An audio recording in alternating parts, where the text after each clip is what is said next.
What's up, everyone? I'm Tanner, and this is Max. Hello, my name is Max, and I'm an alcoholic. That's a fun way to start. Oh, yeah. Welcome to episode 35, by the way. That is one more than 7.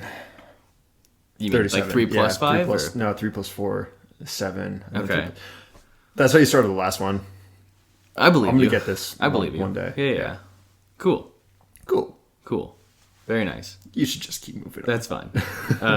Yeah, so I think this is probably actually going to be a long episode. I'm convinced that it might be. It's like we usually have 8 pages. This one is 11. Yeah. So I feel like we should just kind of... We can plug things really quickly, and then we should probably just like push on. We'll do plugs, we'll do alcohol. Okay. And then we'll... Standard order of operations. We'll get into it quickly. All right. You guys know the drill. Follow us on Instagram at @the.rabbitholepod. There you can find our links to Spotify, Apple Podcasts, and YouTube. Nice. Keeping with my suggestion, not promise, that we'll upload every other week as well. The last episode is up on YouTube. Nice. As of yesterday. Nice. So by the time this goes live, that'll be live. So far, so good. I don't know how often that'll keep up because it takes a long time. Yeah. But better than before, though. Better than so before. that's what matters. Mm-hmm. That's what's important. Yeah. Okay. Tell me what you're drinking. I am drinking a Not Your Father's root beer. What are you drinking? I am drinking a Godfather. Oh, very nice. Yeah. One more. I don't know if that's like a common drink or if people know about that. We got it from a bartender in Amsterdam, so I don't know if it's like a common thing. I don't think it's super common because I'd never heard of it before. Yeah, I hadn't either. But it's Jack Daniels and Disaronno, and they're fantastic. Like insanely strong, but if you get the mixture right, it goes down really smooth. Actually, I'm scared to try this. Yeah, you gotta give it a shot. How is it? Oh, that's good. Nice. Yeah, and I got these nice ice balls. A little like spherical like molds we got for ice. Yeah, ice molds. Yeah. So that's fun. We're true bartenders now. Yeah, because we have balls of ice. Yes, that's the cutoff. Once you have ice molds, then you're... We don't have like the fancy like little melters though. We just got rubber molds that you put water into. It's fine. Mm-hmm. You like spill a bunch as you put it in the freezer. Well, that's why you do it over the sink. Oh, but like putting it in the freezer. You spilled a bunch? No, like my airplane ones, because it's a flat tray and you have to hold it super low, but it's silicone, so the balls have like a hole in the top that you fill it with? Yeah, the balls are easy. Yeah, so those are pretty good. Okay. We should probably just get into it. I vote just get into it. Do you want to introduce or you want me to introduce? Ladies and gentlemen, through popular demand, we have selected in the 35th round draft for the Rabbit Hole Pod, Jonestown Cult. Nice. Yep. So Colt won the Instagram poll. Yeah. And then I think we just kind of picked Jonestown. Well, I'd gotten a couple people asking, like, oh, have you done a Jonestown episode? Oh, right. So I guess out of all the cults, that's the one that I had suggested to me. Colt's also won, like, handsomely. Oh, hands down. It was like 80-something%. Yeah, I expected it to win, but, like, usually when we put polls up, it's, like, fairly close. But this was, like, blown out of the water. It was also against serial killers, and which people love serial always killers. Does. Maybe that's why, because we've done a lot of serial killer episodes because of the Instagram polls. Maybe. I don't know, because I feel like it'd be a hard switch up, though. Yeah, because we've done those have won like almost every time we put them up, and now it's like, nah, fuck serial killers. We're moving on to cults. So let's jump into it, because like we said, we have a lot of info. We can probably push through this because I don't know. It's not a ton of like. There's just a lot of information. It's not a ton of like conspiracies, like you know what I mean, like questionable discussion. Yeah, it's like this is what happened, but there's so much to go through that's important. There's also a lot of names. I tried my best to not use a lot of names. Yeah. Because I was getting confused. So I was trying to just be like, use like titles, like this was kind of like their job or their like position within the story. Just made it easier because there were so many fucking names. They're so normal. Yeah. They're such regular names. Like Leo Ryan and fucking Jim Jones. Right. Like nothing. I guess he's important, but. Yeah, but like, isn't the name Jim? Yeah. Like the name Ryan, like they don't stick on your head. So let's get into it. So, kind of a little bit of like some background origin, I guess. The People's Temple Agricultural Project, which is commonly known by the name of Jonestown, which I did not know that was the actual name. I had no idea. Yeah, the People's Temple Agricultural Project. I actually didn't even know that was like that the temple was a full name doing research because Tanner started the intro and then I started in like a little bit through it. So I was reading this article and I was like, why is temple like capitalized? Yeah, and it refers to it as like the temple. Yeah, I honestly didn't capitalize it half the time, but like the temple, the cult, like it's Jonestown. There's like so many technically their name. Yeah. So this thing, the thing that became Jonestown eventually, was formed in Indianapolis in 1955. Actually, wow. Even though it had more in common with the Christian revival than with Marxism, the group actually practiced what they called Apostolic Socialism. Don't really know what that means, but essentially they were like claiming to be real socialists and stuff like that, but they kind of had more in common with, the Christian revival movement. So not necessarily socialist, but like I guess progressive probably would be the way to say it. Okay. I don't know much about the Christian revival, but I think that was part of it. I didn't know they were that old. Well, that doesn't make any sense. Christians aren't progressive. Anyways, so they preached that those, quote, those who remained drugged with the opiate of religion had to be brought to enlightenment, socialism. I don't know why socialism is the solution for religion. It's a weird equation they've drawn that somehow religion is the problem, which is a fine premise if you want to go with it, but how you get to socialism as the answer, I don't know. Yeah, I have no idea. Anyways, so the leader, Jim Jones, who was very important, Jonestown, that's where it comes from, he visited Guyana in... Guyana? That's how you say it, right? I think it's Guyana. Is it Guyana? I forgot Guyana. Guyana? Yeah. I don't know then. I think it's Guyana, but... Okay. If someone actually knows, you can tell me. So he visited Guyana in the 1960s, which kind of just becomes important later on, but he was already kind of like scoping out. So he was getting a lot of hate in Indiana for his integrationist views, because remember, it's the 50s, so like, that's what I mean, like kind of progressive. Like, they want integration. Yeah. Which is good. Yeah, of course he's getting hate for it. Don't necessarily agree with a lot of the stuff they do later on, but that's good. They did one thing okay. So they're getting a lot of hate, especially in Indiana, too, like, more Republican, or not Republican, but like, old school. Because even back then, like, Democrats weren't necessarily, like, into integration either. More conservative, I suppose. I know, like, nothing about Indiana, so I'm not going to just Midwest in general tends to be more conservative and, like, traditional. That checks out. Yeah, so they were getting a lot of hate, so the temple decided to move to Redwood Valley in California in 1965, as anyone who was progressive decided to do.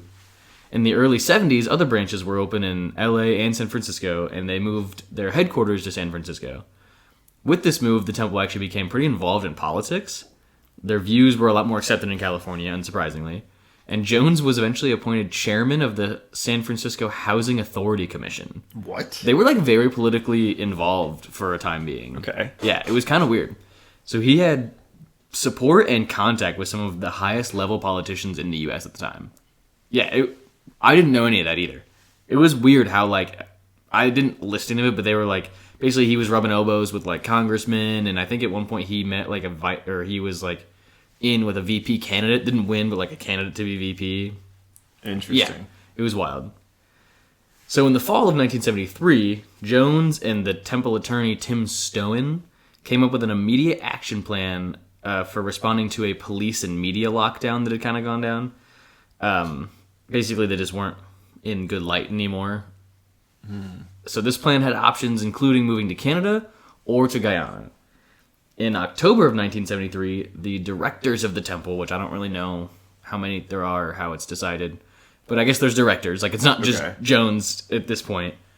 The directors of the temple passed a resolution to establish an agricultural mission in Guyana. Probably, yeah, not... Out of everywhere, how did they decide on Guyana or Canada? So I don't know why Canada. I think Canada's more socialist as well than the U.S. is. Yeah. This is why it was listed. They chose Guyana. So it was chosen partially for its politics, which were leaning towards socialism at the time. Like, continually leaning towards it. So they kind of thought they could even maybe influence it to push it. Okay. And it says, the temple thought the U.S. government at the time was racist, which is true. But so were most governments at the time. Not that that makes it good, but... Not that it's better. They just didn't have a lot of options, so like this is like one of the few they probably just thought wasn't. Not that it's better, it's just not worse. So they concluded that an English-speaking and socialist country with prominent black leaders would be a peaceful place for its members to live. And we'll go over this later, but it was made up of a lot of not white people. Okay. Jones also thought that Guyana was small, poor, and independent enough for him to easily gain power and establish influence. And I personally think that had a bigger part to play than what they kind of let on. They're like, yeah, it was socialist, they spoke English, like, a lot of minorities, we're going to get along really well. And then fucking Jones, the leader's in the back, he's like, I am going to have so much power. I'm going to colonialize the fuck out of this. So Jones actually had a lot of skill when it came to convincing the Guyanese government that there would be benefits of allowing the temple to settle there. One of the things he focused on was speaking about the advantages of an American presence near Guyana's border with Venezuela. Because at the time, the Guyanese government was like very afraid of Venezuela attacking them. Yeah. And essentially, an American presence there would stave it off, because if they fucked with Americans, then our government would probably get involved. And that's not something Venezuela wanted. I have a really hard time believing this cult is going to stop an invasion of Venezuela. Oh, no. They could definitely just invade and like murder all of them. But the idea is that like if they started killing Americans, then our military would be sent in.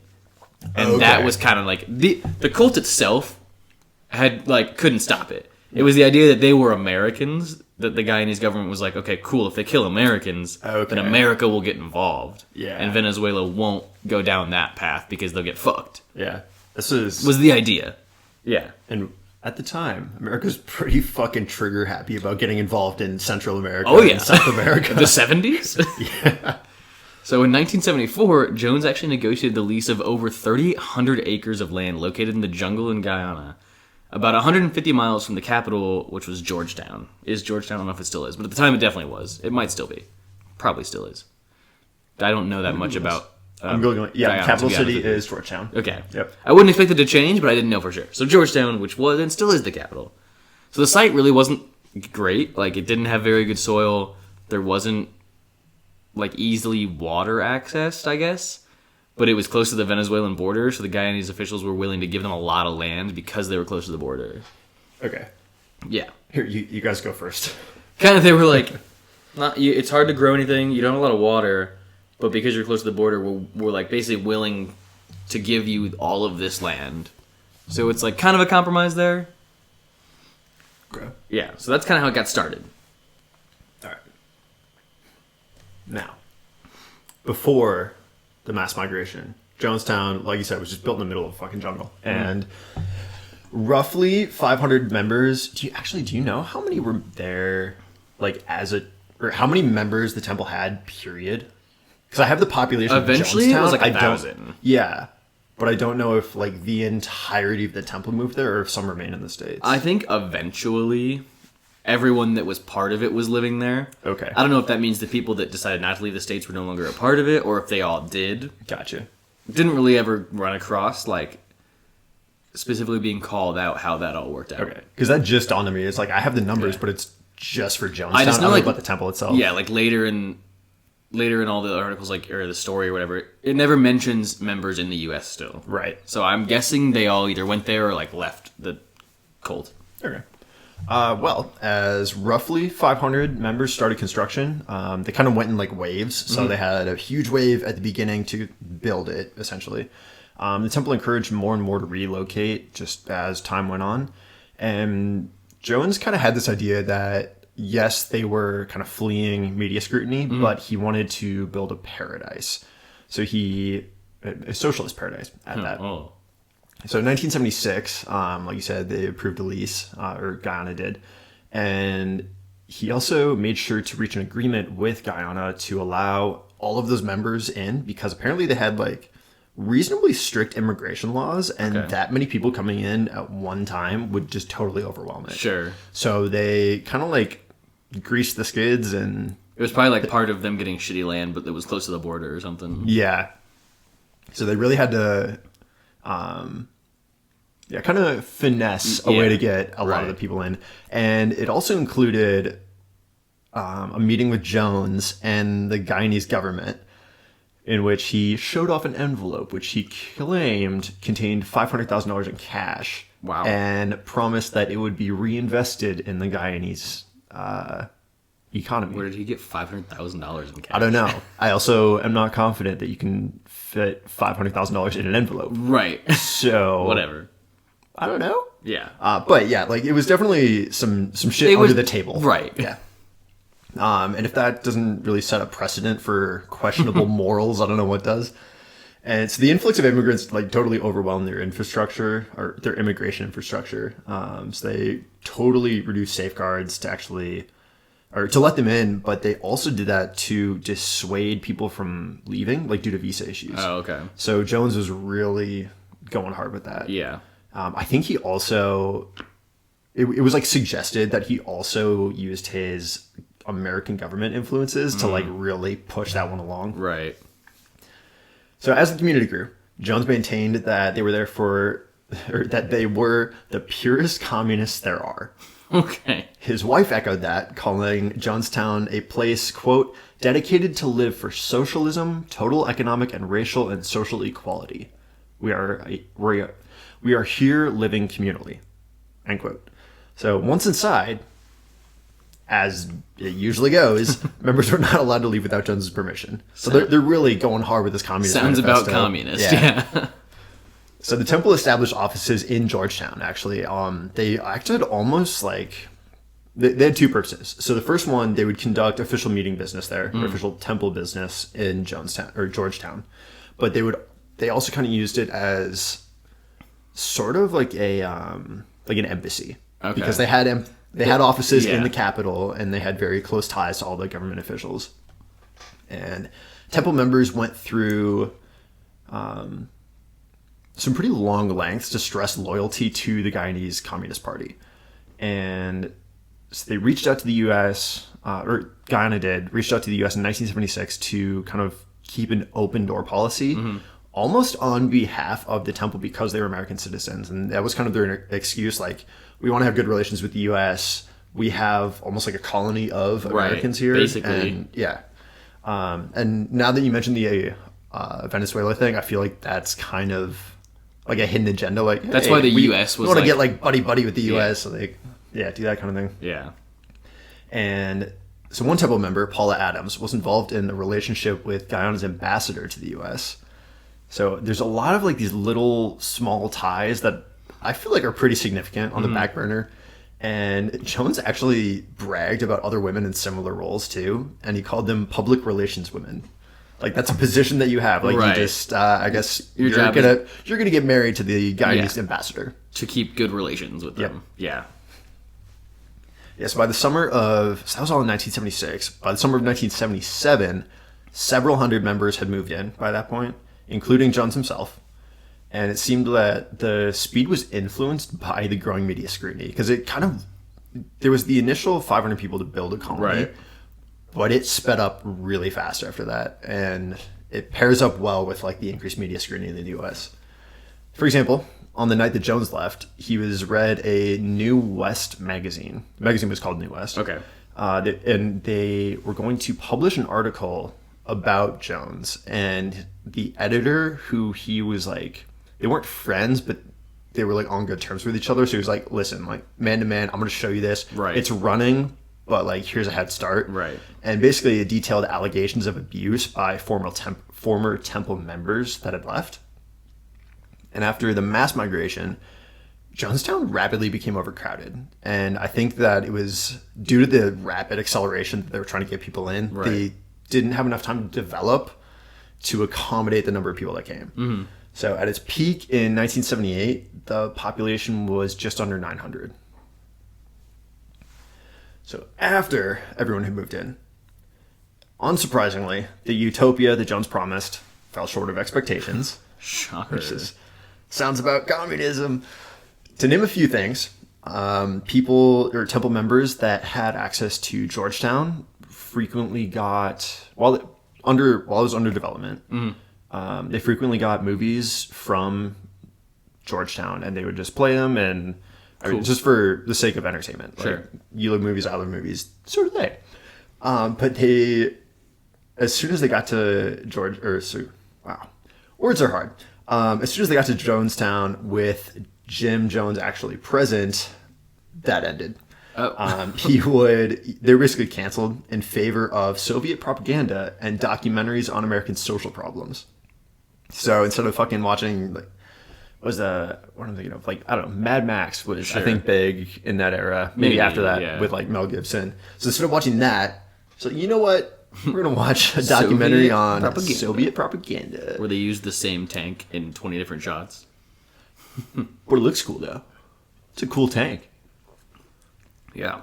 They've only got one tank, but it looks like they've got 20. Making those camera angles work. Oh, yeah. So that was one example of the something on like a morale side of things. Bureaucratic requirements after Jones's arrival sapped labor resources for other needs because there was a lot of just like administrative work, and I don't really know why. It didn't detail a lot, but it took things away from like physical labor. Okay. Not that they were like in Soviet work camps, but Right. just like general upkeep. So buildings started falling apart. Weed started growing everywhere, and a lot of this is just on behalf of Jones. Many school lessons just turned into propaganda speeches from Jones himself. Nice. Yep.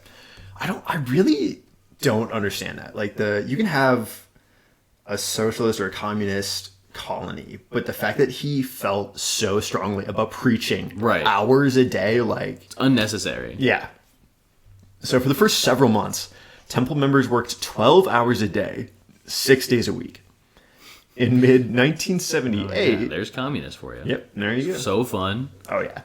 And it's mandated, too. Everybody's equal in the fact that you will work and then die 20 years earlier than you should have because of how much you worked. Yeah, it checks out. Classic. Wait, I've heard this one before. So in mid-1978, the year after everyone got there, Jones's health started deteriorating like pretty rapidly. And it wasn't any one big thing, but it was a lot. It was the culmination of a lot of little things, but it was really rapid.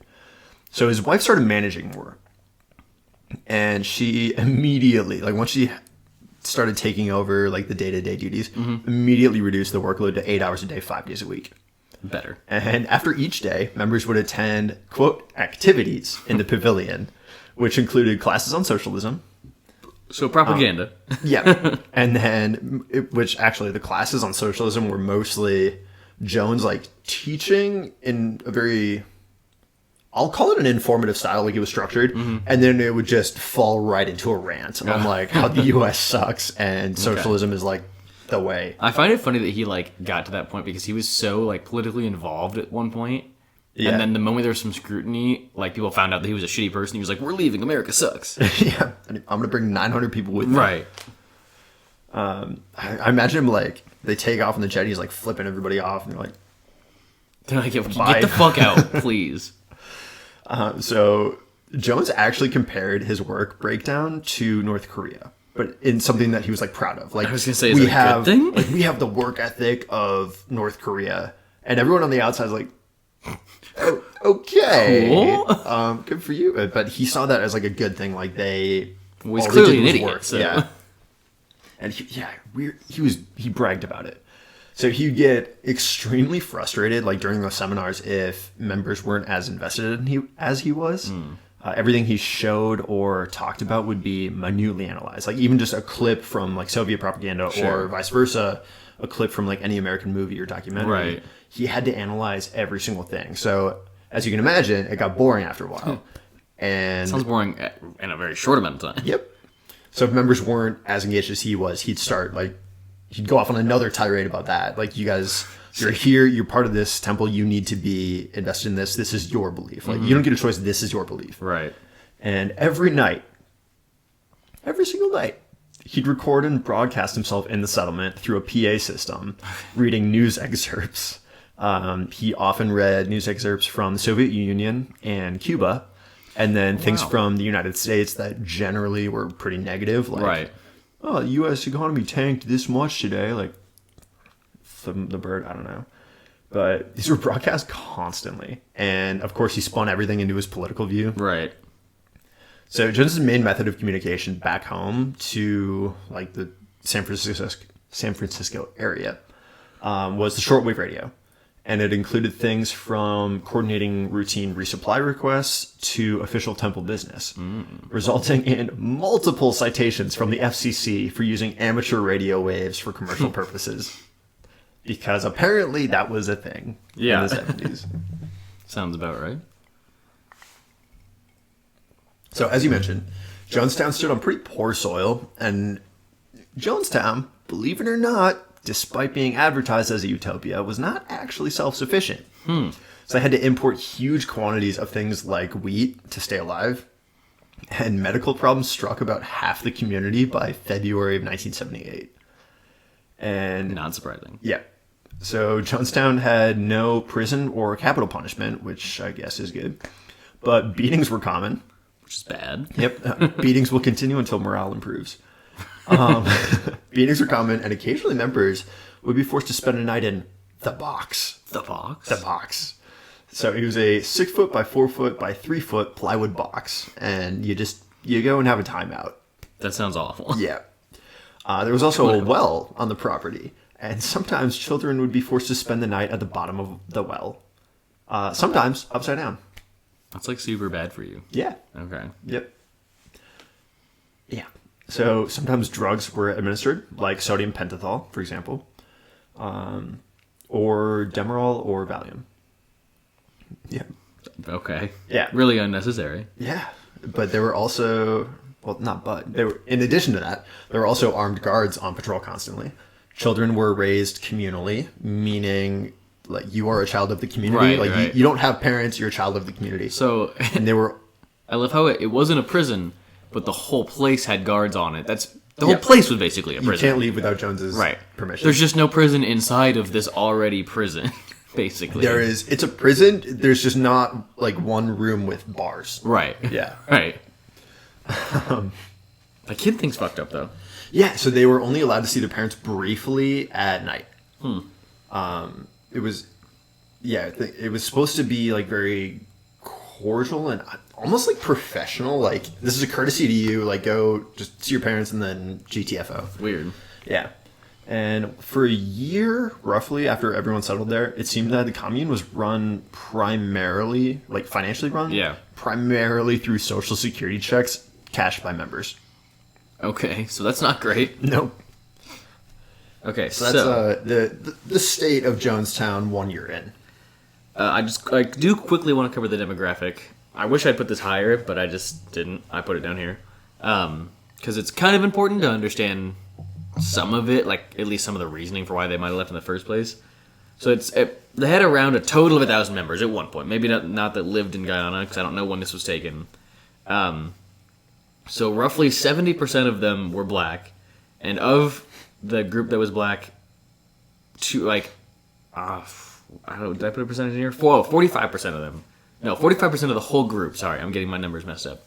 70% of the group was black. 45% of the entire group was black female. So they had a very large number of black females specifically. I don't really know why one way or the other. And then about 25% of the group was white, with male and female and that being roughly the same. And the rest of it was just kind of reported as like mixed / other / like nothing specific. Okay. But that's why earlier when I was talking about the whole like integrationist and like racism and all that stuff, it kind of made sense at the beginning as to why they'd become part of it, because it was almost a very big group was like minorities. Yeah. And specifically black, I guess, which, thinking about it, it's weird that there weren't other minorities. You know what I mean? Yeah, I don't know. Like, they went to California. There's a lot of other minorities that live in California. Right. So, either way, I just thought that would be something to cover just to kind of get a background on the group itself. Okay. Yeah.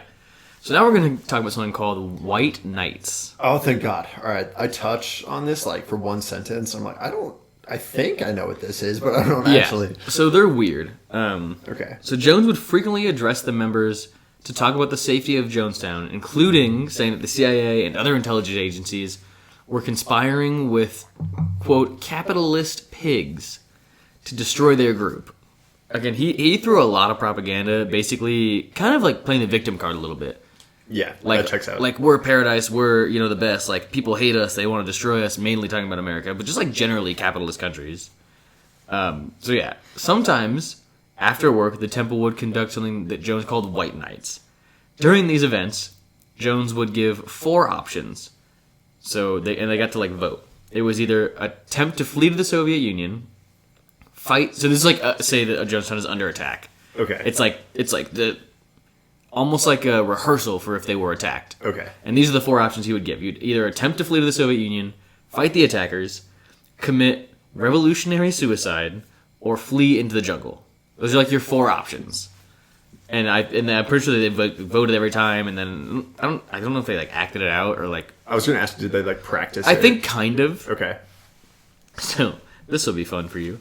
Oh, Jones actually studied Hitler to learn how to manipulate the members of his cult. That makes a lot of sense. I actually had that thought. Yeah. Like there's it does make a lot of sense between them. He like specifically studied Hitler. That checks out. To figure out like how to control the people of his cult more. One thing he got from someone called Father Divine. Do you know what that is? No. Okay, because it's in the articles I read, it's capitalized, like F and D are capitalized. Father Divine. I don't know who the fuck that is. But anyways, he got it from this guy. Was to, quote, find an enemy and make sure they know who the enemy is.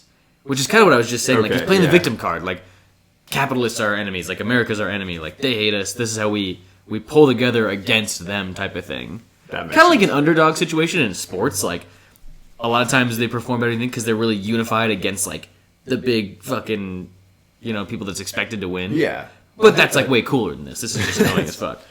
So, yeah, the whole point of that was, like, to unify the group and make them... Essentially, what he wanted was them to follow him without question. Yeah. That was the idea there. So, on a couple occasions, at least a few times, or a couple times, I guess, during one of the White Nights, a revolutionary suicide decision was what won the vote. The group would simulate mass suicides on these occasions, which is just wild that you would ever... Like, that you would be okay with, like, simulating that, with the idea that you're simulating this because it might actually happen one day. Yeah. You're practicing. Yeah. So a temple defector named Deborah Layton described one of these times in an affidavit later on, and this is what she said, quote, everyone, including the children, was told to line up. As we passed through the line, we were given a small glass of red liquid to drink. We were told that the liquid contained poison and that we would die within 45 minutes. We all did as we were told.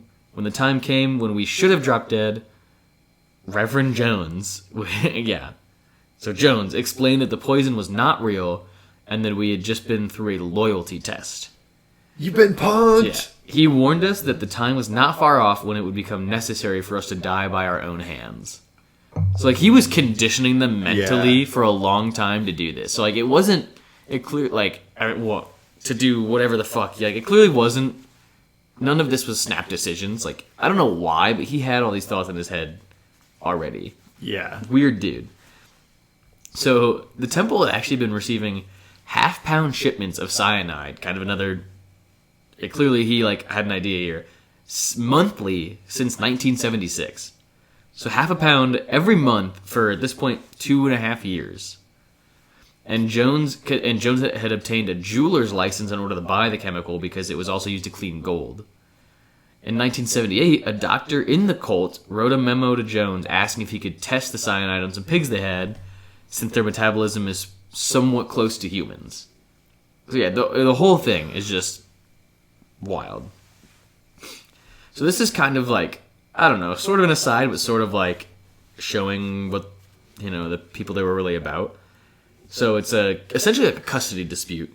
So in September of 1977, two former temple members, Tim and Grace Stone, went to a court in Georgetown to produce an order for the temple to return their 5-year-old son. Basically, because what you're saying is they were communal, right? So the cult tried to retain custody of this kid, and not give it back to the parents. Yeah. The whole situation's really, really weird. Some of the stuff I didn't really get. I feel like it's kind of like legal custody type stuff. Didn't really make a lot of sense to me. But that's the gist of it, is that the temple had the son and wasn't willing to relinquish custody to the actual parents. Yeah. So within all this, a second order was actually produced to arrest Jones after they had denied letting the son go to his parents or whatever. Because I'm guessing they probably didn't legally have a right to have the custody. The parents had probably given up custody verbally, you know what I mean, but it wasn't legal. My question is also, diplomatically, is there a claim because it's international and the United States doesn't have jurisdiction there? Well, they went to Georgetown, in Guyana. So they were doing all this within Guyana. Oh, America wasn't involved at all. Okay. Yeah. I thought they were, never mind, I missed that part. So yeah, but like I said, a second order was actually produced to arrest Jones when he essentially denied the first order to give up custody. Okay, so all these orders are on behalf of Guyana. Yes, they're from a Georgetown court. Okay, yeah. Got it. I thought it was the United States Or a United States court. No. All that. Okay. So the fear of arrest caused Jones to set up a fake sniper attack on himself in order to manipulate his members. Yeah. So he then began a series of white nights called the 6-Day Siege to prepare for if Guyanese authorities tried to invade their compound. So again, like, the moment someone's not on their side, he's like, they're against us, they're going to try to kill us.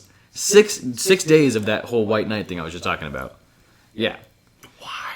Yeah, and he also had awful. certain members of the cult surround Jonestown with guns and machetes. Like, for those 6 days. So, like, just to make it even more real. So the rallies got pretty wild for the fact that they weren't real. And there were even members communicating via radio telephone to the Jonestown members, telling them to hold strong against the conspiracy. Like, which didn't exist. That's the most conspiracy thing I've ever heard. Hold strong against the conspiracy. Yeah.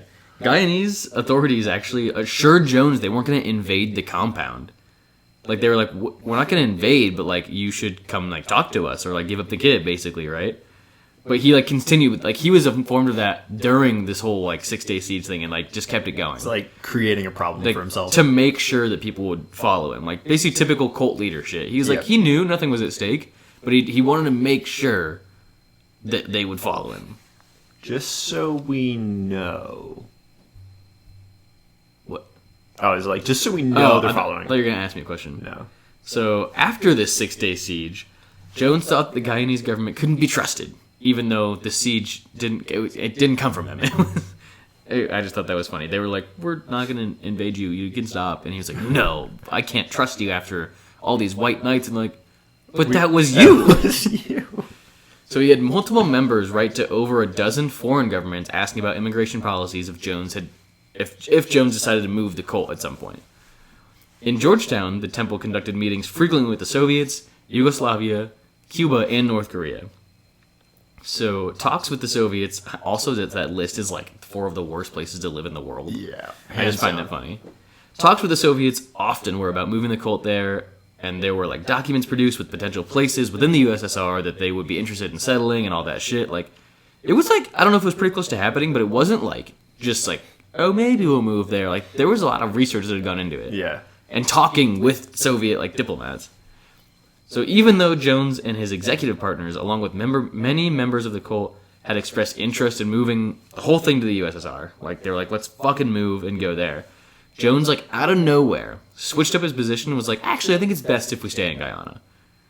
Literally out of nowhere. And he claimed that this was because he liked the sovereignty that Guyana gave them. It was out of nowhere. I don't really have, like, a reasoning for it, but that's what happened. Honestly, I wouldn't expect a reason from this dude. No, he just changed it up. So in Gotta October... keep him on your toes. Yeah. In October 1978, a man named Fyodor Timofeyev visited Jonestown for 2 days and gave a speech. So Timofeyev was the consul for the Soviet Union in Georgetown. Jones said before the speech, quote, "For many years we have let our sympathies be quite publicly known that the United States government was not our mother, but that the Soviet Union was our spiritual motherland." I don't know, man. But yeah, whatever. So Timofeyev then opened his speech saying that the Soviet Union would like to send, quote, "our deepest and the most sincere greetings to the people of this first socialist and communist community of the United States of America in Guyana and in the world."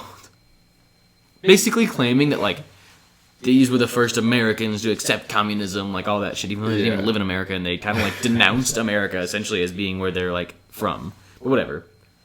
Both statements and the speech overall were met with huge applause and cheers, which, who knows if they believed it, but kind of like you were saying, didn't have much of a choice. Yeah. I'm sure if he saw one person not clapping, they'd be fucking abused. So yeah. Go to the box. Big fucking rowdy shit. Applause and cheers from the cult, and after this, members actually met weekly with Timofeyev to talk about moving to the Soviet Union. Like, again, like, it seemed like it was, like, right there, but it's just, like, he was like, no, we're gonna stay. So, yeah, I don't know what all that was about. But there's your White Knight background, though, because the White Knights are an interesting thing. That makes sense. Yeah. Yep. All right. I'm going to talk a little bit about things back in the States for a moment.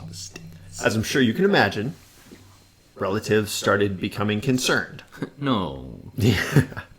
in late 1977 and early 1978, it's not super clear, but Tim and Grace Stone participated in meetings with other Jonestown resident relatives. So relatives who had, or people who had relatives in Jonestown. Mm-hmm. And together, they were able to collaboratively put their minds together and dub themselves the Concerned Relatives. What a fucking creative name. Yep. Bunch of geniuses in that group.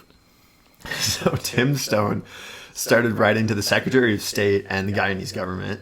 He also traveled to D.C. to try to get an investigation started.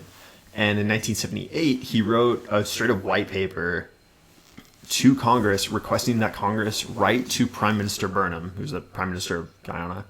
And actually, 91 congressmen wrote letters to the government, and That's specifically Prime Minister. More than I would have thought. That's way more than I would expect. Yeah. I expected like one or two. Like 2. Yeah. The newest ones who are just like trying to like make people happy. Yeah.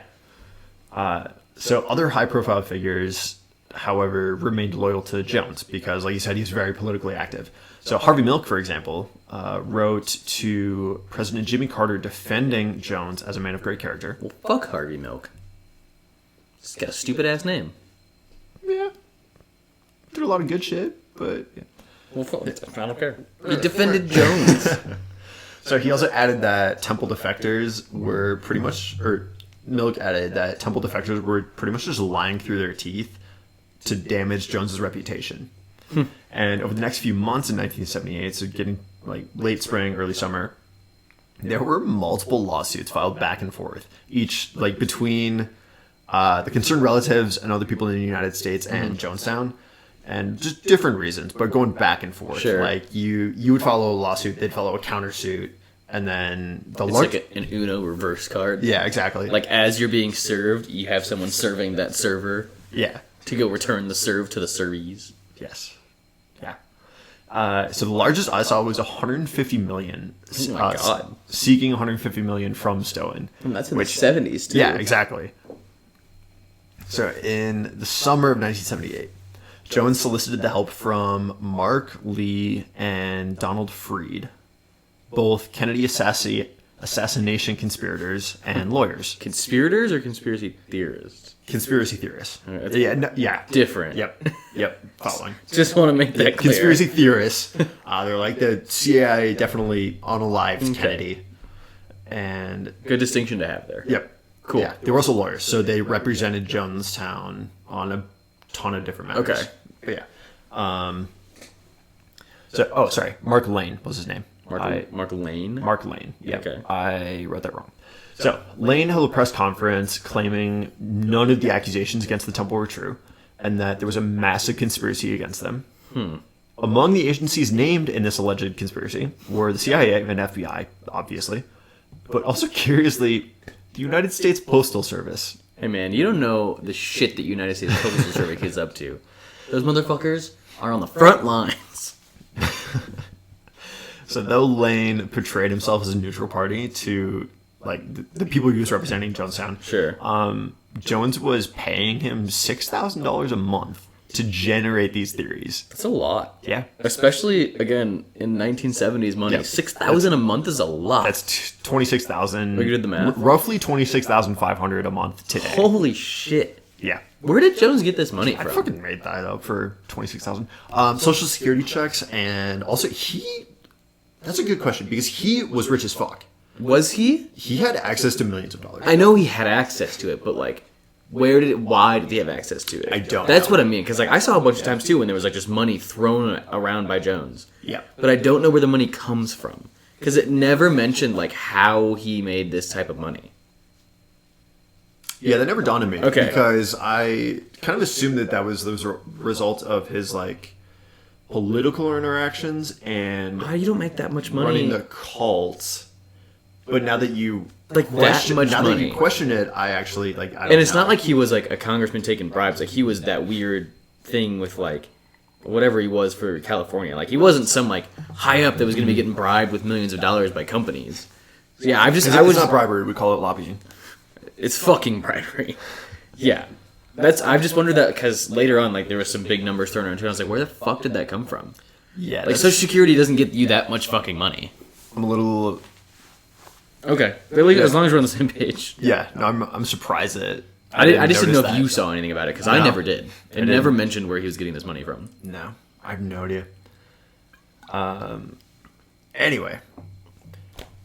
So, back in Jonestown. In 1978, Jones's health just fell off a cliff. Okay. It was kind of like Roadrunner style, where he kind of coasted for a little while, and then looked down, and it just... gone. So, he formed a possible lung infection, which... is vague. It could have been like pneumonia or just some respiratory infection. It just said lung infection. I think you mean pneumonia. Pneumonia. That's correctly pronounced. Yeah. So his doctor, because they had one on site, his doctor told him, yeah, you have some sort of lung infection. And he immediately proclaimed to his followers that he had lung cancer. Like, of course he did. WebMD style. WebMD style. I coughed once today. Lung cancer. I guess I have to cut off my toe. And... stubbed my toe the other day, so now I don't have legs. Right. And he was said to be injected... So he proclaimed to his followers that he had lung cancer. Okay. Probably following that theme of, like, using anything he can to garner support. Right. And, like, we're in this together. Right. Kind of playing the victim card. He was also said to be injecting Valium. Okay. Using Quaaludes, stimulants. What is this, the fucking Wolf of Wall Street? Yes. Quaaludes, stimulants, and depressants. And he complained about high blood pressure, shocker, small strokes, just like little ones, just like little ones for like a second. I think I had a stroke back there. Temporary blindness, convulsions, and swollen extremities. Maybe if you weren't taking hella drugs that are all bad for you. Yeah. Also, the community in its entirety was pretty malnourished. Like I said, like I said, they weren't self-sufficient, so they had to import everything. And everything was the rationed. land was like garbage. Yeah, everything was rationed. So all of this together, not great. In the last few weeks of Jonestown, not foreshadowing, he lost 30 to 40 pounds. Oh my god! But he was also a big dude to start with, so he didn't look that thin. Right. So the weight loss was drastic, but it's like, still a big guy. He also had chronic insomnia, and he'd say it in a way that kind of sounded like bragging, that he'd like gone 3 or 4 days without sleep. Which, like, is that really the dude you want to like follow to the ends of the fucking earth? Someone that doesn't sleep for 4 days? Nope. You can't trust that dude's mind. Yeah. So towards the end, his words started getting slurred, and he'd stumble through sentences, and eventually started becoming less and less prominent in the community, and he started like delegating tasks. Makes sense. Yeah. So I'll hand it off to you. Okay, so there's like an initial investigation into Jonestown. So a man named Leo Ryan, who was a representative for California in the House of Representatives. Representative in California has the floor. He decided to visit Jonestown. So Leo was friends with the father of a guy named Bob Houston. So he was friends with Bob's father. So Bob was actually a temple member in California, and his body had been found mutilated in October 1976. His body, coincidentally, was found 3 days after a taped phone conversation with his ex-wife about leaving the temple. So it's very suspicious. It never comes out and says it, but I think they kind of thought that the temple had them killed for trying to leave. No, I'm reading what you wrote, and no, that looks like natural causes. Mutilated 3 days after he tried to leave a cult? Natural causes. Heart attack. And the coroner was in the cult? Right, so that's kind of like what kicked this whole thing off. He was like, hold up. Wait a minute. Yeah. Just one cotton-picking minute. So in November, Leo flew to Jonestown with at least 19 other people or so.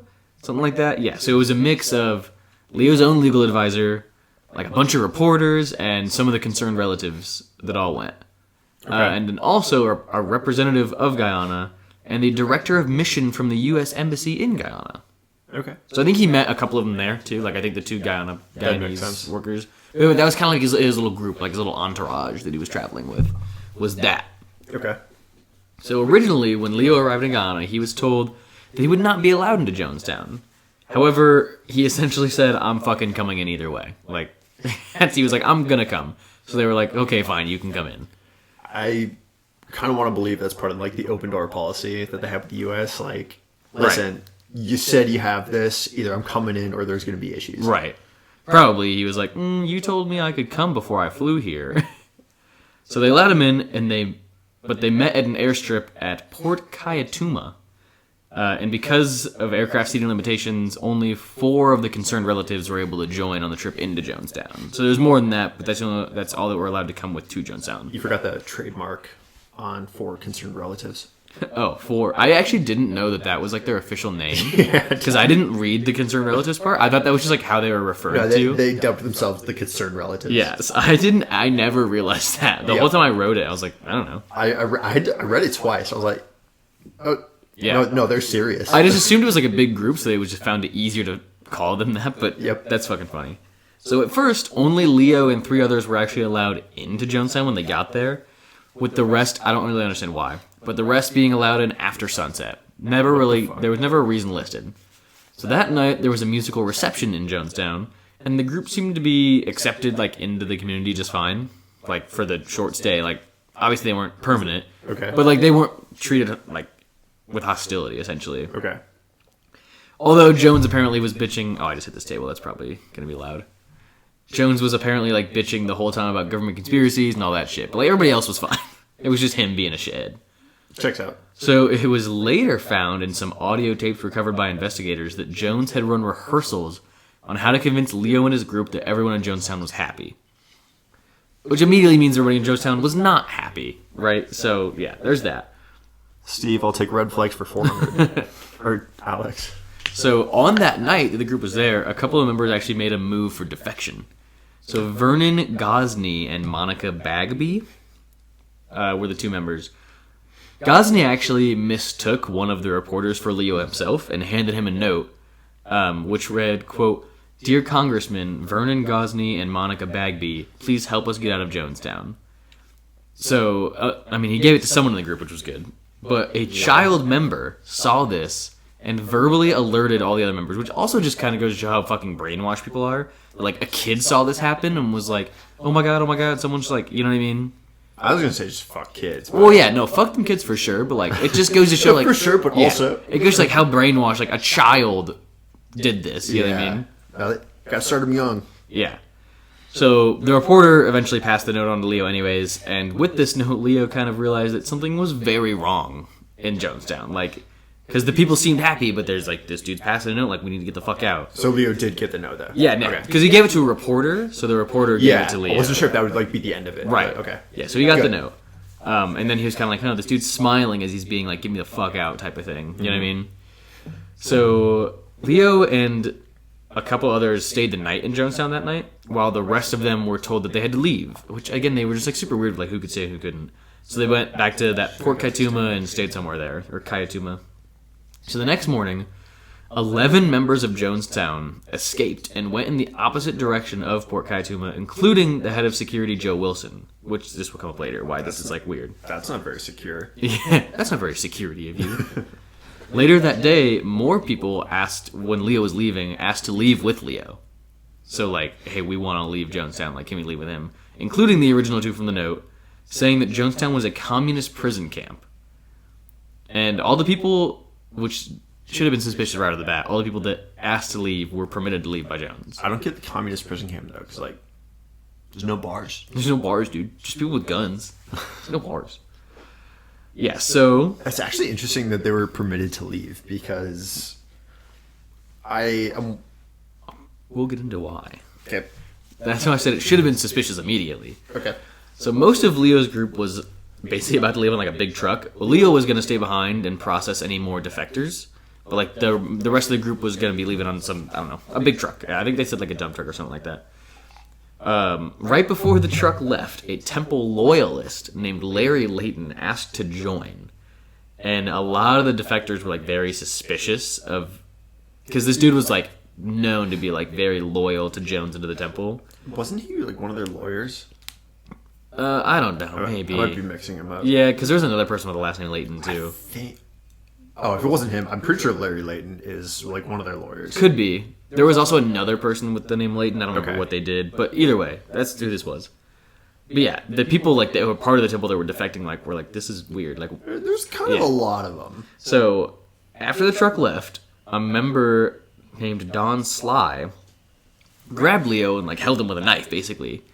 Would you say that was a sly move? I don't know, man. Maybe. Probably not.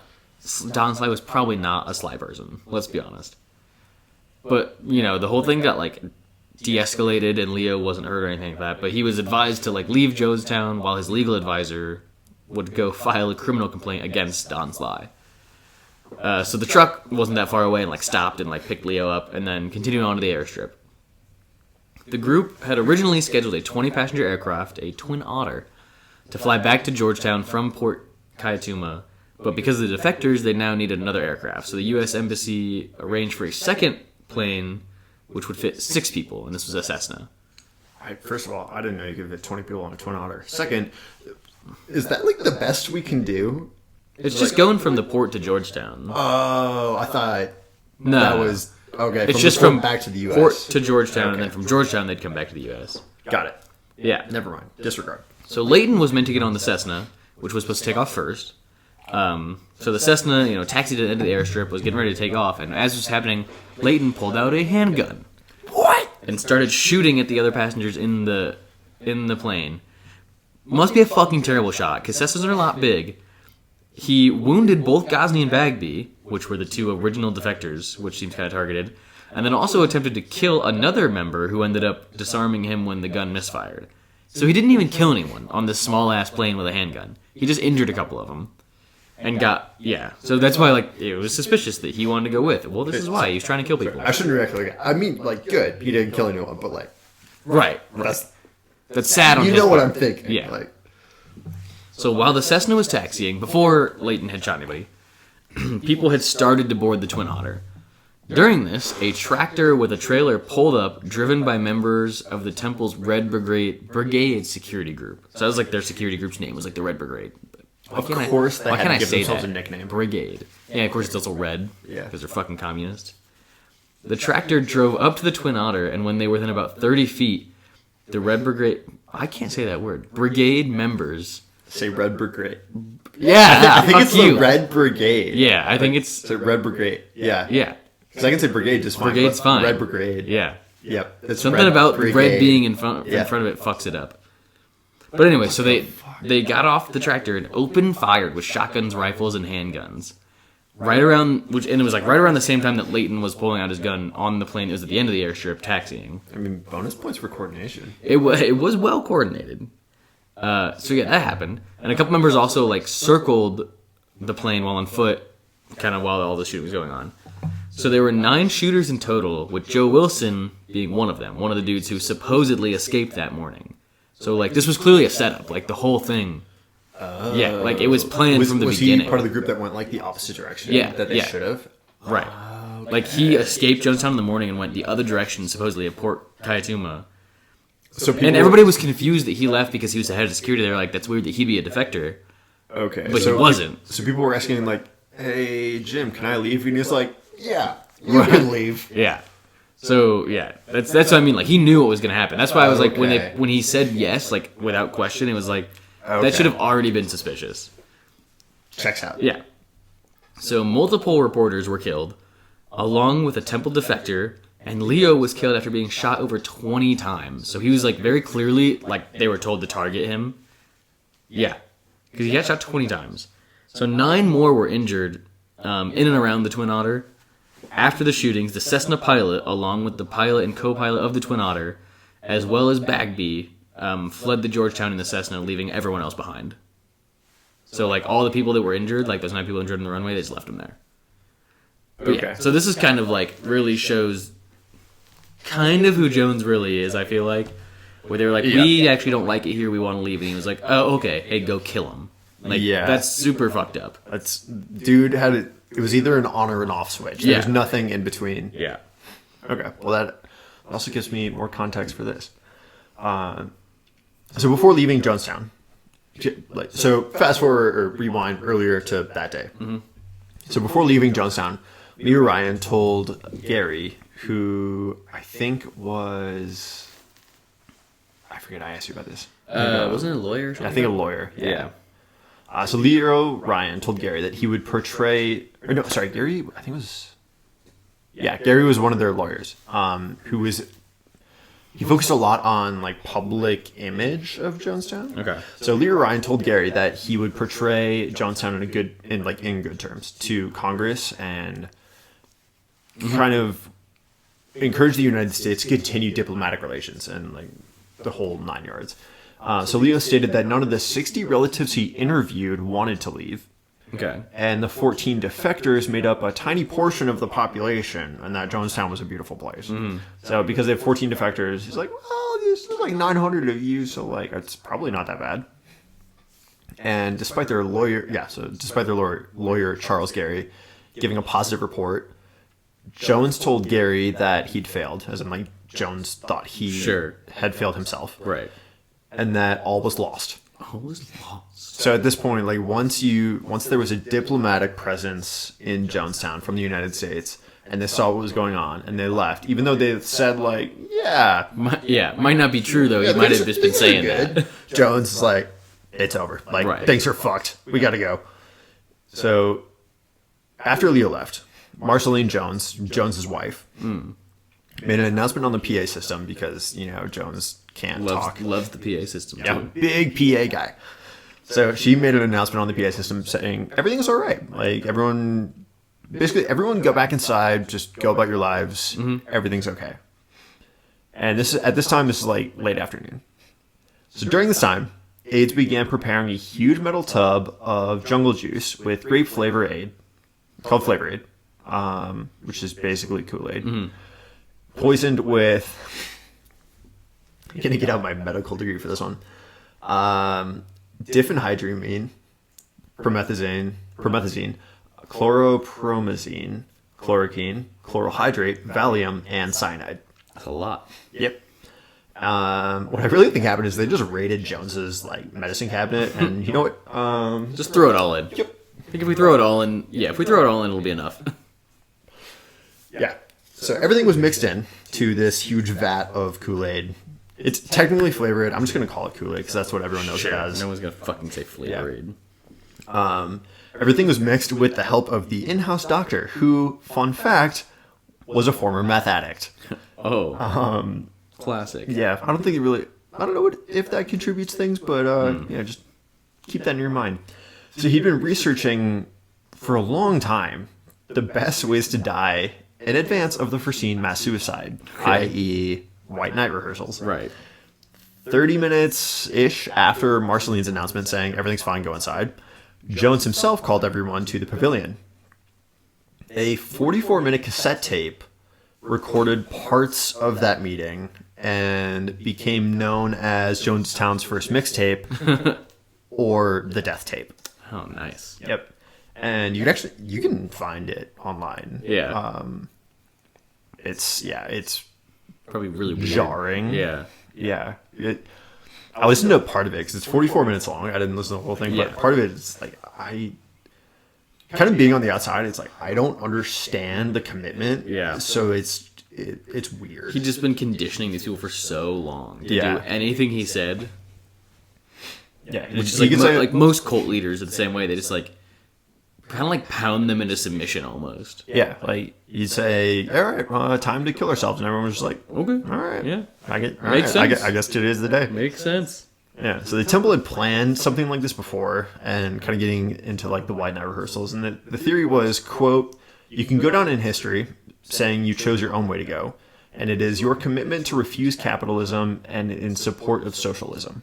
But is killing yourself in support of socialism? No, it doesn't make any sense. Yeah, also, it really bothers me that quote isn't correct grammar, but whatever. Yeah, it's fucking horrible. Yeah, fucking awful. It's because they skipped English in favor of communism manifestos. Valium. I'm going to be honest, I went to English this week, but I was on Valium, so I don't remember anything. Right. So, yeah, also, that seems very inconsequential.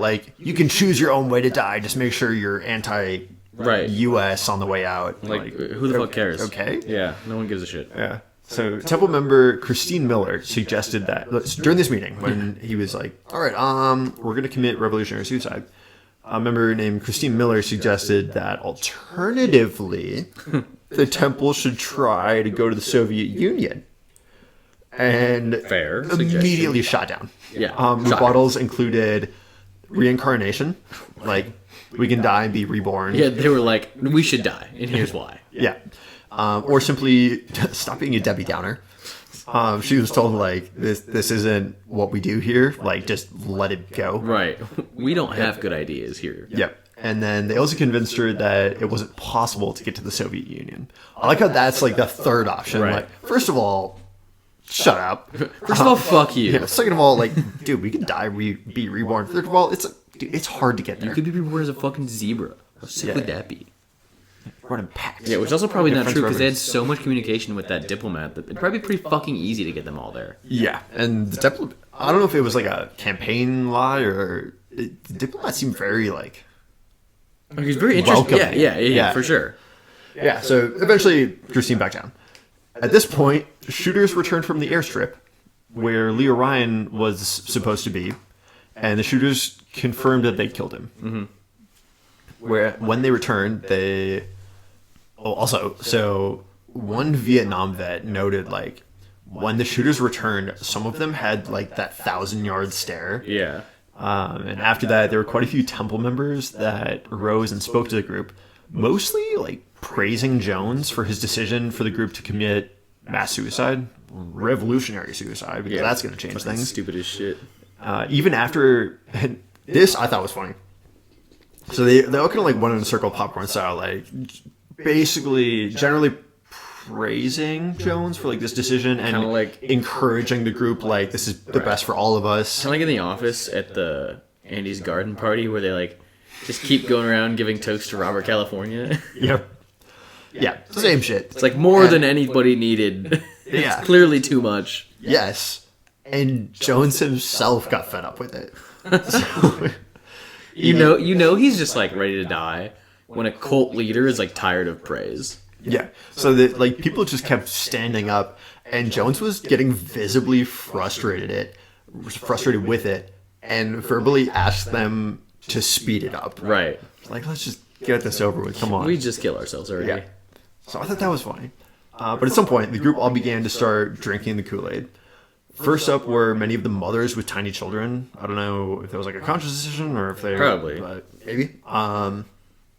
So the poison that they all drank, that little cocktail of theirs, caused death within 5 minutes for most of the small children, even less for babies. And then for adults, it was between 20 and 30 minutes. According to Rhodes, or a guy named Rhodes, who survived. He kind of like finessed his way out of it. Sure. So according to that man named Rhodes, after drinking it, people were escorted down a wooden walkway away from the pavilion and kind of like just given a kick out the door. Right. Like, all right, fuck off. You've done what you needed to do. And one thing that he noted there was a lot of question on if it was another White Knight rehearsal. And this is where I was like, this seems important, so I'm going to include it. But yeah. So people weren't totally sure if this was real. Yeah. And in response to reactions of seeing the poison take effect, immediately people were like, we'd prepared for this, but it's still surprising that it's actually happening. Right. So it was kind of a mix of, I guess that happened. It was kind of a mix of, I totally lost my spot. Like confusion and relief. Okay. If that makes sense. Sure. So as the poison was taking effect with most people, Jones preached, quote, "Die with a degree of dignity. Lay down your life with dignity. Don't lay down with tears and agony," end quote. Later on, he also added, quote, "I tell you, I don't care how many screams you hear. I don't care how many anguished cries. Death is a million times preferable to 10 more days of this life. If you knew what was ahead of you, you'd be glad to be stepping over tonight." And probably fucking nothing was ahead of them, honestly. Maybe Jones was going to get in trouble. They would have been fine. Yeah, that checks out. And fucking, I hate people like that. Like, because my life's about to suck, we're all going to die. Yep. Typical cult leader. Yeah. Threads went on to describe a scene of both hysteria and confusion as parents watched their kids die. He stated that most people that didn't have kids had already kind of come to terms with it, and they just waited quietly for their turn to die. And many members walked out of the pavilion almost like in a trance, like they weren't sure how to process it. Like after they drank it? Yeah. And it's also possible, according to another survivor, that lunch that day had been tainted with sedatives, which had been done before. Right. So it wasn't common, but it was practiced. So fucking sketchy. Yeah, so that may have played a part in the coercion of people to do it. Eventually, the guards basically... So there was a little bit of pushback. So the guards were basically giving people a choice. All right, you can choose which way you want to die. You can either drink the poison or we can kill you. Right. So eventually those guards were called in to drink the poison. And Jones himself, after all of this, was actually found lying next to his chair in the pavilion because he had like a throne. I was going to call it a throne, yeah. A very ornamental chair. He was found lying next to that with a pillow under his head and a self-inflicted gunshot wound. So he didn't even fucking drink it. Coward. Like a little bitch. Yeah. So this actually became the greatest loss of American civilian life in a deliberate act up until 9/11. So that was a little over 20 years. Yeah. That's pretty wild. Yeah, it's kind of reading through it. I kind of forgot about like the scale of it. Like There were so many people there. Roughly 900 people. Yeah. It was ridiculous. Yeah. So, kind of getting to like survivors and witnesses and whatnot. So there were 3 high-ranking temple survivors claimed that they had been given an assignment, and that's why they didn't have to kill themselves. They were given an assignment by Jones. Okay. They were given luggage that contained $550,000 American dollars in U.S. currency, and another $130,000 in American money, but in Guyanese currency. So the value of $130,000, but in Guyanese currency. Right. Okay. At least that's how I read it. Either way, again, like a shit ton of money. Along with the money, there was an envelope that they were instructed to deliver to the Soviet embassy in Georgetown. Inside the envelope, there were 2 passports and 3 letters. The first letter was to Timofeyev. Okay. And in it said, "Dear comrade, the following is a letter of instructions regarding all of our assets that we want to leave to the Communist Party of the Union of Soviet Socialist Republics. We have 14 huts and 7 guns. Enclosed in this letter are letters... Enclosed in this letter are letters which instruct the banks to send the cashier's check to you. I am doing this all on behalf of People's Temple because we, as communists, want our money to be of benefit for help to oppressed peoples all over the world or in any way that your decision-making body sees fit." And that helped everything. Which was just going to go directly into like the leader's fucking pockets. Whatever. Fucking stupid as shit. Anyways, the letters also had accounts listed with balances that totaled up to at least $7.3 million. This is what I was saying. Yeah. Where did this come from? So this was supposed to be transferred to the Communist Party of the Soviet Union. He was just giving everything to the fucking Soviets, which I also don't get. The 3 members... You can almost buy a tank. Right. The 3 members ended up being apprehended while they were heading for a boat at Port Kaituma. No one really knows how they got to Georgetown because it was 150 miles away and the boat had already been sent away. So that's kind of like a mystery, but whatever. 2 of the 3 surviving members were brothers. So of this little group, 2 of them were brothers. Okay. And they had tasks before the suicides as well. So when they kind of realized what was going to happen, that everybody was killing themselves, they just abandoned the task that they had before the suicides. And one of the brothers was in Jonestown searching for his son and found him just in time to see him being poisoned. So the kid didn't even take it himself. Someone poured it down his fucking mouth. And then watch his wife kill herself because she was so, like, distraught over the kid dying. It's like, he, like, found them just in time to see that. That's rough. Yeah, so he had, like, a nervous breakdown after seeing this, and his brother, like, dragged him out of the village, basically. Because they had tasks, so they got to survive. Yeah. And then kind of just, like, some other survivors. So there was 2 members who were supposed to be poisoned that ended up surviving. I know you mentioned one, but these are 2 different people. So, someone named Grover Davis actually missed the announcement to gather over the loudspeaker because he was hearing impaired. But eventually he realized what was happening and went and laid down in the ditch and pretended to be dead. So it's funny the people that like weren't there when all the speeches and stuff were happening, like, it was not okay with it. Like, you know what I mean? Like, the brothers just like that, like, saw it and, like, freaked out. This dude that, like, wasn't there for, like, the big ceremony of it all, like, also was like, fuck this, I'm gonna play dead. You know what I mean? Yeah. Like, the people that weren't kind of in the brainwashed group of at the time were like, what the fuck? Yeah. So, yeah, that's how he survived. The other member was someone named Hyacinth Thrash. Basically... That's the most commune name I've ever heard. Yeah, basically they realized what was going on and crawled under their bed and just waited it out. And then walked out of the camp when all the suicides were done. Yeah, so pretty easy way to survive there. So the only medical doctor to examine the scene at Jonestown initially was someone named Mutu. That's awesome. Yeah. So he visually examined over 200 bodies and saw, in these 200 bodies, at least 70 had needle marks on them. But there was no like official determination if the injections were how the poison got into them, which I don't think it was. From what I read, everything was ingested. Yeah. And even, like, for babies, they used almost like a medicinal syringe, and they, like, squirted it into their mouths. Yeah, so one of the other theories was that there was, like, kind of a relief injection to either quicken the death or, like, reduce some of the agony that might have been happening. Or they were just, like, druggies. Maybe. Like, it doesn't ever say fresh needle, like... It was just needle marks. Just like at some point. Yeah, like it was very possible that I will say there was just drugs in the fucking compound. Injections of things like Valium were common. Yeah. So I mean, that one dude was like, what, next meth head? Like, yeah.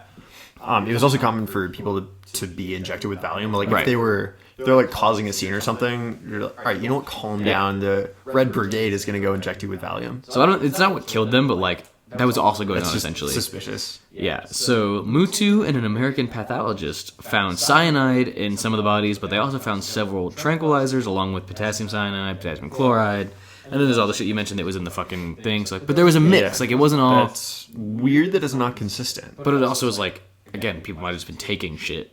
Yeah. Anyways. Plastic cups and Flavor Aid packets, along with syringes, some with needles and some without, were littered all over the area where the bodies were found.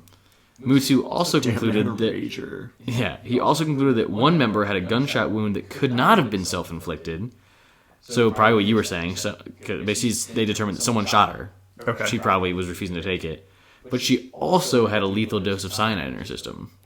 So I don't know if maybe she took it and then was like, even though you can't turn back at that point, was like, I actually want to go, and they just fucking shot her. I don't know. Maybe she was like causing a scene, and they just decided to shoot her. That, or I wonder if she was just scared and was like, get it over with. Maybe, yeah. Either way, someone shot her. And then, so there was also some notes from the deceased.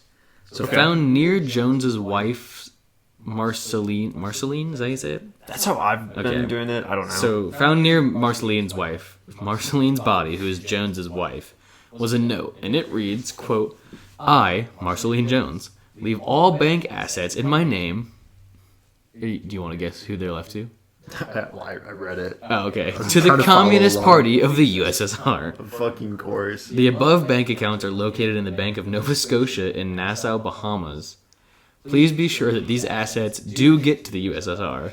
I especially request that none of these are allowed to get into the hands of my adopted daughter, Suzanne Jones Cartmel.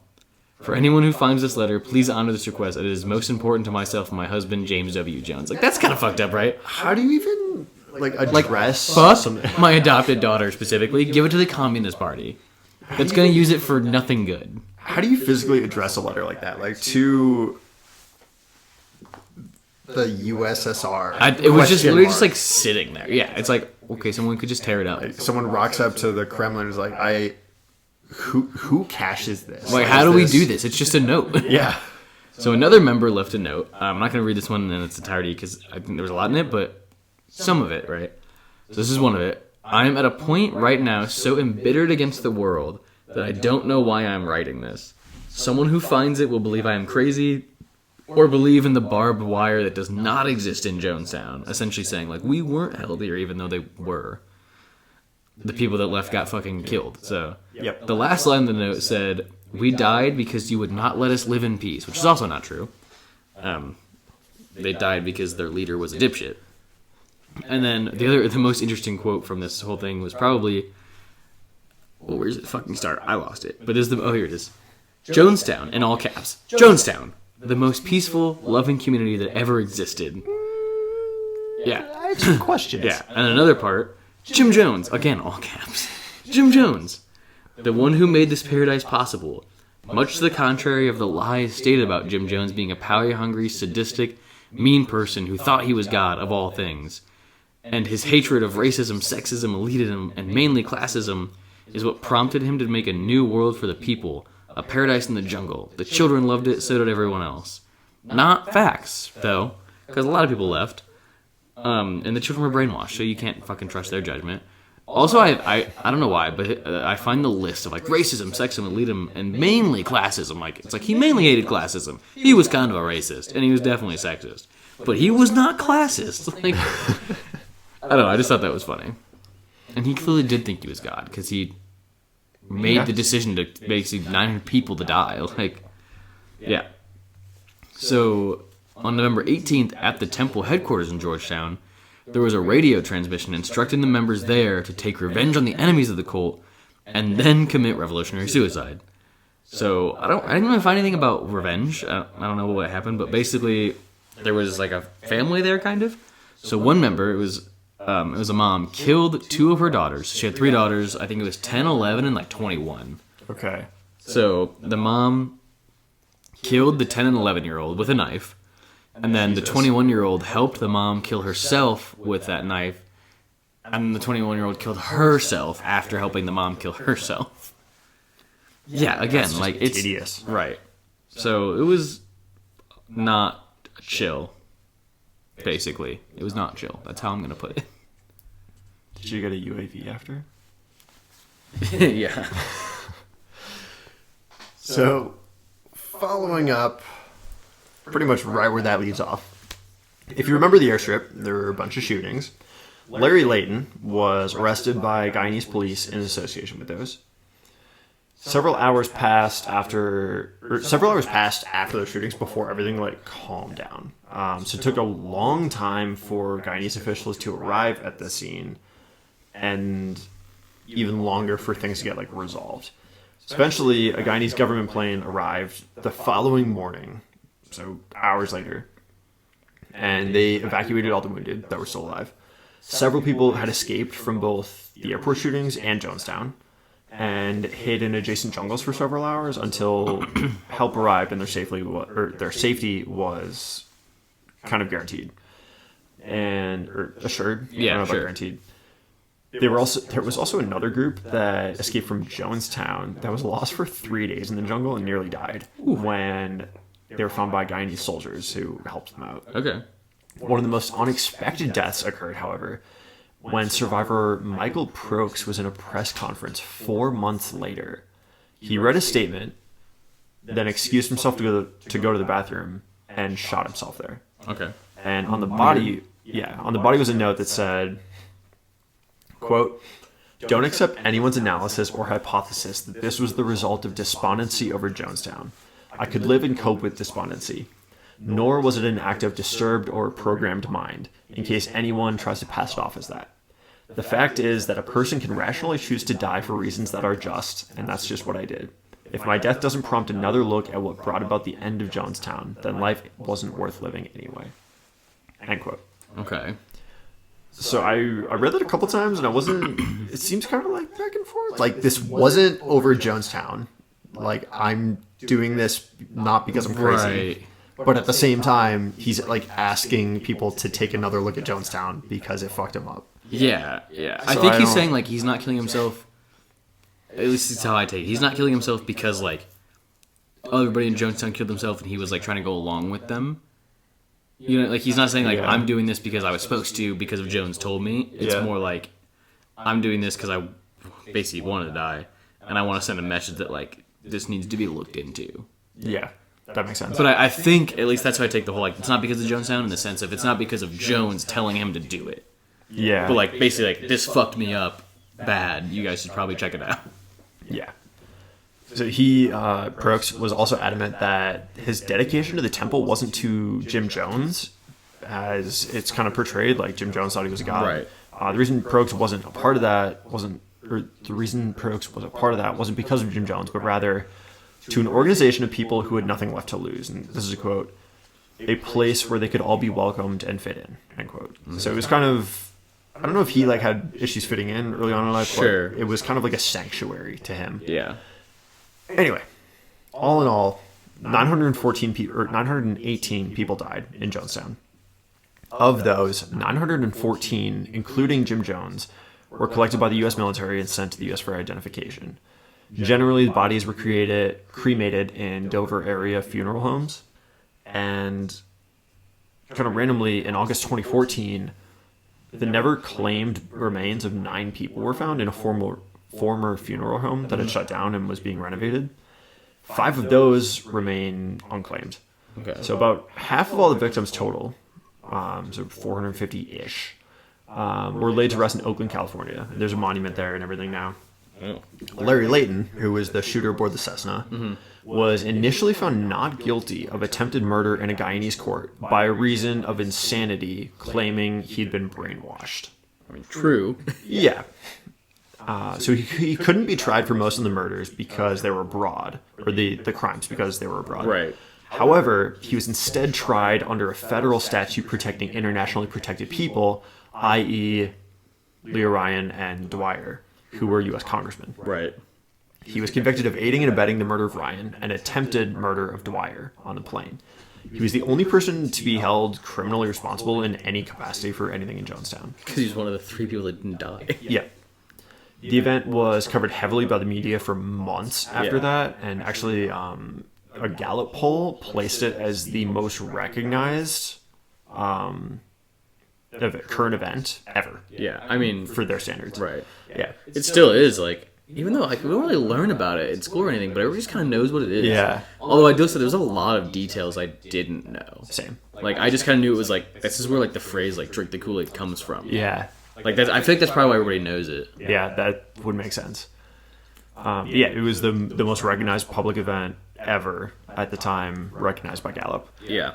And so the event was covered heavily by media, and as a result of that, it spawned organizations like the Cult Awareness Group, really on track with its names, which was active for about 15 years before being disbanded after a bombardment of legal issues in the 90s. Okay. And so they dealt with other cults like the Church of Scientology or the Branch Davidians in Waco, Texas. Yeah.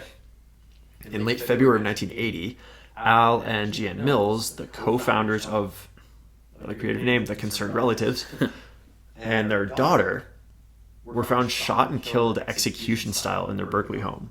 What the fuck? So their son, Eddie, was believed to be involved, but was never actually arrested, and the case remains open.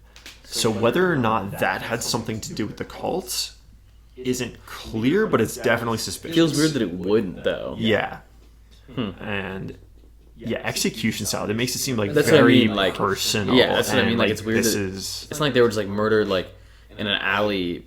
They were in a bad part of town. Yeah, it wasn't a burglary gone wrong. It was very deliberate, and so that's unclear.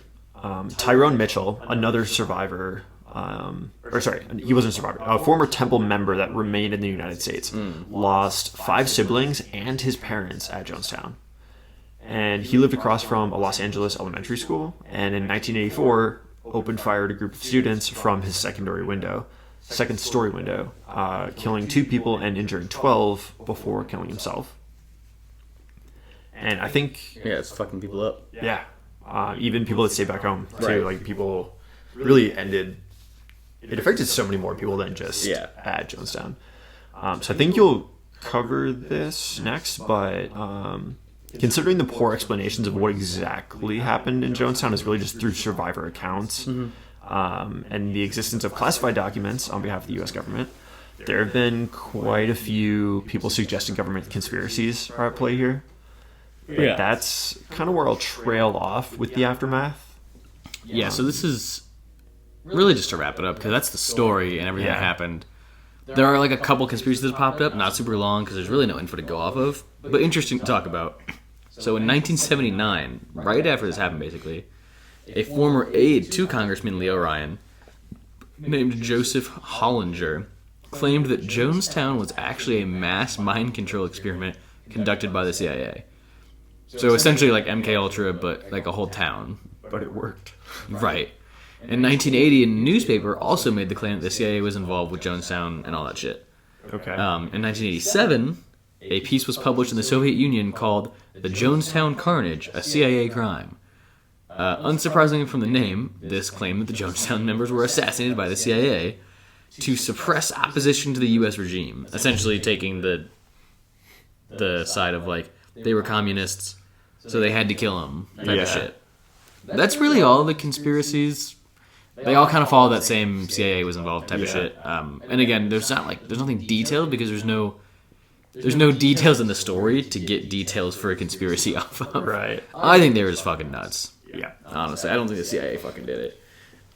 And I don't necessarily trust the CIA, but I don't think the CIA did it. I think these people were just brainwashed by a fucking insane dude who thought he eventually was like trying to play God by convincing all these people to kill themselves. Yeah, that sounds about right. Yeah, so that's all I've got. That's all I've got. All right. Should we wrap it up? Yeah. All right.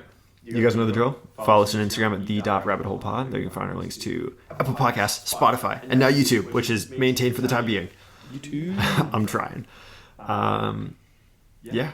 Other than that, thank you guys for making it this far. I know this was a long episode. A little long. But on that note, we will see you guys next time on The Rabbit Hole.